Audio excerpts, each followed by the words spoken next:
नमो भगवते वासुदेवाय। नमस्कार, स्वागत है आपका हमारे YouTube चैनल धार्मिक राह में। भगवान श्री कृष्ण और देवी राधा रानी जी का आशीर्वाद आप पर और आपके समस्त परिवार पर हमेशा बना रहे और आपकी हर मनोकामना पूर्ण हो।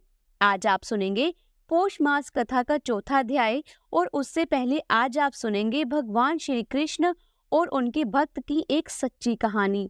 लेकिन उससे पहले मैं आपको एक बात बताना चाहूंगी कि अगर आपने पौष मास की कथा के पहले अध्याय नहीं सुने हैं तो वह आप हमारे चैनल में जाकर जरूर सुनिएगा, क्योंकि उससे आपको आज की कथा अध्याय के बारे में समझने में ज्यादा आसानी होगी। और अगर वीडियो अच्छी लगे तो उसे लाइक करें और अगर चैनल पर पहली बार आए हैं तो चैनल को सब्सक्राइब करके बेल आइकन के बटन को प्रेस कीजिएगा।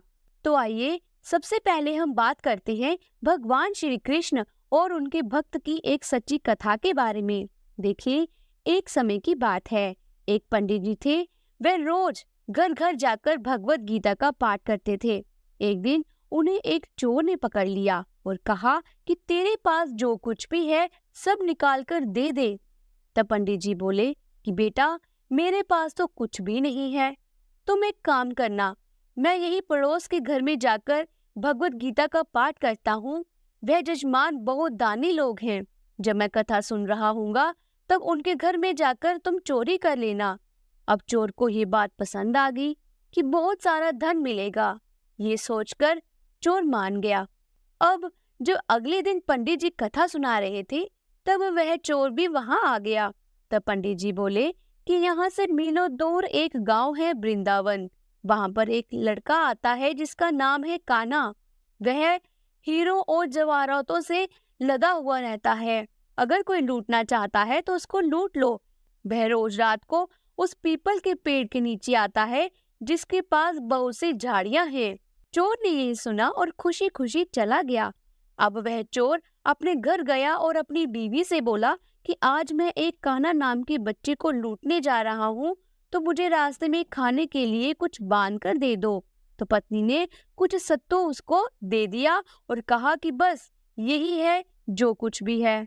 चोर वहां से ये संकल्प लेकर चला कि आज तो मैं उस कान्हा को लूट कर ही आऊंगा, और वह पैदल ही टूटी हुई चप्पलों के साथ निकल पड़ा। रास्ते में कान्हा कान्हा का नाम लेते हुए वह अगले दिन शाम को वहां पहुंचा जो जगह उस पंडित जी ने बताई थी। अब वहां पहुंचकर उसने सोचा कि अगर मैं यही सामने खड़ा हो गया तो बच्चा तो मुझे देखकर ही भाग जाएगा, तो मेरा यहाँ आना बेकार हो जाएगा। इसलिए उसने सोचा कि क्यों न पास वाली झाड़ियों में ही छिप जाऊं। अब वह जैसे ही झाड़ियों में घुसा, झाड़ियों के कांटे उसे चुभने लगे। उस समय उसके मुंह से एक ही आवाज आई, कान्हा कान्हा। उसका शरीर लहूलुहान हो गया, पर उसके मुंह से सिर्फ यही निकला कि कान्हा आ जाओ, कान्हा आ जाओ। अब उसे ये तो पता नहीं था कि कान्हा भगवान का नाम है। वह ये सोचकर ये नाम ले रहा था कि आज ये लड़का मुझे मिलेगा और आज मैं इस धन को लूटकर अपनी गरीबी को दूर कर पाऊंगा। लेकिन उसके भाव में इतनी सच्चाई थी कि अपने भक्त की ऐसी दशा देखकर कान्हा जी चल पड़े। तभी रुक्मणी जी बोली कि प्रभु, कहाँ जा रहे हो? वह आपको लूट लेगा। प्रभु बोले कि कोई बात नहीं, अपने ऐसे भक्तों के लिए तो मैं लुट जाना तो क्या, मिट जाना भी पसंद करूंगा। ठाकुर जी बच्चे का रूप बनाकर आधी रात को वहां आए।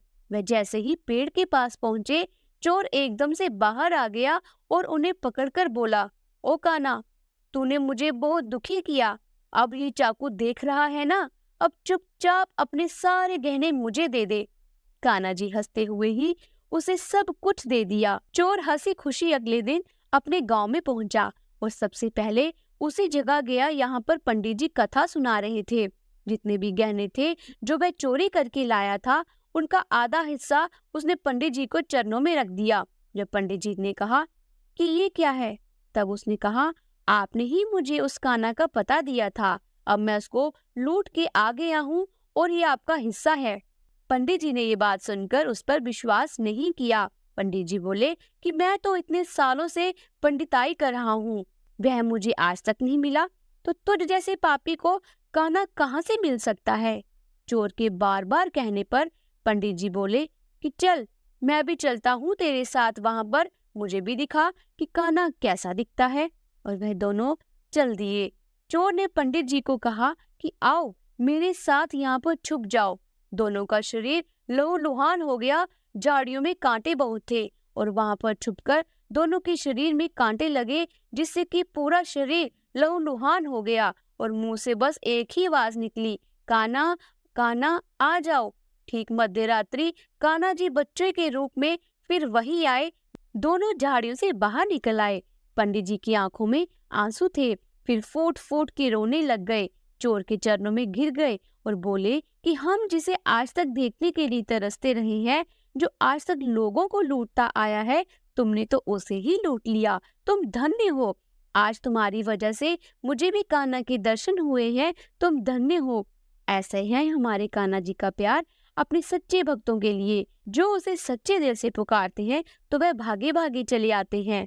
रामचरितमानस में आपने पढ़ा ही होगा कि किसी भी विधि से भगवान का नाम लिया जाए, चाहे सच्चे मन से या बिना किसी विचार के, बिना किसी भाव के, अनायास हालत में भी अगर ईश्वर का नाम लिया जाता है तो भी ईश्वर प्रसन्न हो जाते हैं। बस हमारा मन सच्चा होना चाहिए। और प्रेम से बोलिए भगवान श्री कृष्ण की जय। और पौष मास की कथा में आजकल आप सुन रहे हैं भगवान श्री राम की अत्यंत प्रिय नगरी अयोध्यापुरी के बारे में। अयोध्यापुरी का महत्व क्या है और अयोध्यापुरी में जो तीर्थ स्थल है वो कब स्थापित हुए, किस प्रकार से स्थापित हुए, उनके संबंध में जितनी भी पौराणिक कथाएं हैं वे सभी पौराणिक और अत्यंत ज्ञानवर्धक रोचक कथाएं। और एक बात मैं आपको दोबारा बताना चाहूंगी कि अगर जिन भक्तों ने इससे पहले की कथाएं नहीं सुनी है, आज की कथा को सुनने के बाद पहले की कथा भी जरूर सुन लीजिए। इससे आपको आज की कथा समझने में आसानी होगी। कल की कथा में आपने सुना जब चंद्रमा ने भगवान की एक अर्चा विग्रह की स्थापना की और उस अर्चा विग्रह का नाम अपने और भगवान के नाम पर एक साथ मिलाकर रखा, जिसका नाम हुआ चंद्रहरि। तो चंद्रहरि के स्थान से अग्निकोण में भगवान धर्महरि के नाम से विराजमान है। यो कलयुग के समस्त पापों का नाश करने वाले हैं। प्राचीन काल में वेद और वेदांगों के तत्व के तथा वर्णा समुचित कर्म में तत्पर धर्म नाम का एक ब्राह्मण तीर्थ यात्रा करने की इच्छा से अयोध्यापुरी में आए और बड़ी श्रद्धा के साथ यहाँ के प्रत्येक तीर्थ में घूमते रहे। अयोध्या का अनुपम महत्व देखकर उन्हें बड़ा आश्चर्य हुआ और उन्होंने बड़े हर्ष के साथ ही उत्कार प्रकट किया कि अयोध्या के समान दूसरी कोई पुरी नहीं दिखाई देती। यहाँ साक्षात भगवान विष्णु निवास करते हैं, उसकी किससे उपमा हो सकती है। यहाँ के सब तीर्थ भगवान विष्णु का लोक प्रदान करने वाले हैं। ऐसा कहकर ब्राह्मण ने आनंद में मगन होकर बहुत नृत्य किया।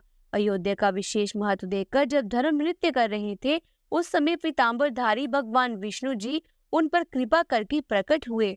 धर्म ने भगवान को प्रणाम करके आदर पूर्वक उनका स्तवन किया। धर्म बोले, क्षीर सागर में निवास करने वाले आपको नमस्कार है। शेषनाग पर शयन करने वाले श्री हरि को नमस्कार है। भगवान शंकर जिनके दिव्य चरण बिंदु का स्पर्श करते हैं, उन भगवान विष्णु को नमस्कार है। जिनके उत्तम चरण भक्ति भाव से पूजित है, उन भगवान को नमस्कार है। ब्रह्मा आदि के प्रियतम आप श्री नारायण को नमस्कार है।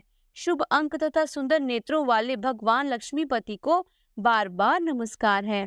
जिनके चरण कमल के समान सुंदर हैं, उन भगवान को नमस्कार है। जिनकी नाभि से कमल प्रकट हुआ है, उन मधुसूदन को प्रणाम है। क्षीर सागर की उताल तरंगे जिनके श्री अंगों का स्पर्श करती रहती हैं, उन शारंगधारी धनुषधारी भगवान विष्णु को नमस्कार है। योग निद्रा का आश्रय लेने वाले भगवान को नमस्कार है। गरुड़ की पीठ पर बैठने वाले भगवान गोविंद देव को बार बार नमस्कार है। जिनके केश, नासिकाओं तथा ललाट सब सुंदर हैं, उन भगवान चक्रपाणी को नमस्कार है। सुंदर वस्त्र तथा मनोहर श्याम वर्ण वाले भगवान श्रीधर को बार बार नमस्कार है। सुंदर भुजाओं वाले आप श्री हरि को नमस्कार है। सुंदर वस्त्र, सुंदर दिव्य देश और सुंदर विद्या वाले आप भगवान गदाधर को नमस्कार है। शांत स्वरूप वामन रूपधारी केशव को बार बार नमस्कार है। जिन्हें धर्म प्रिय है, उन पीताम्बरधारी आप भगवान विष्णु को नमस्कार है।